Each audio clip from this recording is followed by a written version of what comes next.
Hey Batonage ladies, I'm here today at the Maggy Vineyard, and we're in a block 7 and this is 115 clone, and I just wanted to go over some of how we approach pruning here at Maggy.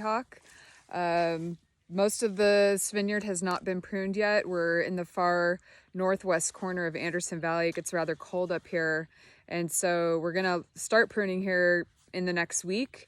But we hold off on this vineyard last in the valley because it's much cooler, and to eliminate the chance of any frost damage here. So I'm just gonna demonstrate on this vine here. Our goal is to have 2 canes and 2 renewal spurs.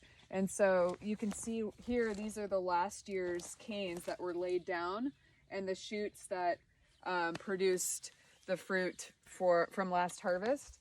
And so what we're gonna do, the goal here is to have 2 canes, like I said, 2 renewal shoots or 2 renewal spurs. And we want to look at the vine and kind of assess where we're gonna position those canes for this year's growth. And what we wanna do is try to pick canes that are a good diameter. They look healthy, they're long.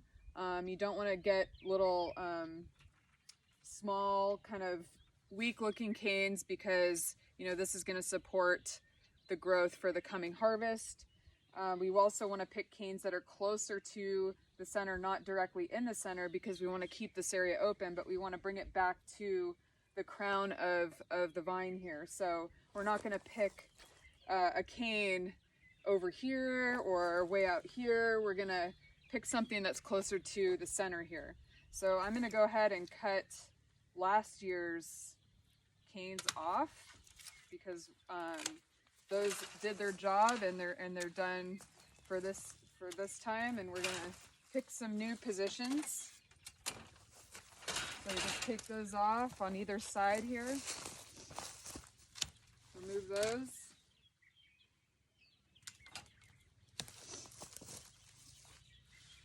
And you want, another really important thing is to have good tools. I'm using a Felco pruner, and it's got a rotating handle, which is really nice for ergonomics.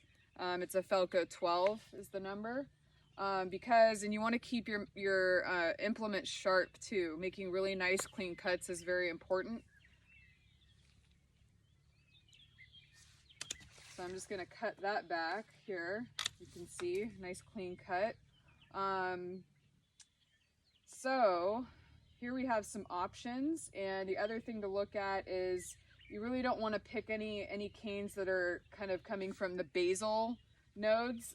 You want stuff that's pretty strong, and so we're going to pick one on this side and one on this side so that we can lay them going in the opposite direction. I am going to go with probably, and these are a little high. We want to keep it down towards the center, so I think I'm going to go with these 2 right here. One of them's going to be the renewal spur, and we want to leave a 2 bud spur here, so the 1 bud and 2 bud, and then you make your cut right here.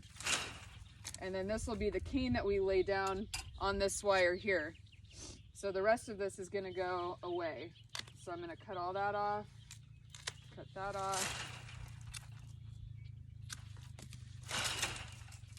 Sometimes they get caught on the wires with their tendrils. And then so here's your cane, and you want to leave enough so that it can be laid down, and typically it's between 8 and 10 buds, so you can count 1, 2, 3, 4, 5, 6, 7, 8. I'm going to go with 9 and cut right in between there, and then I like to clear all these tendrils off. And so here, what the crew will come and do next is lay this down on the wire and tie it, and then the shoots will grow up from there for this coming harvest. And so over here, I'm going to use this as the cane, and this is the renewal spur. So 1, 2 buds and cut here. And then this will be laid down. I want to cut all this extra stuff off.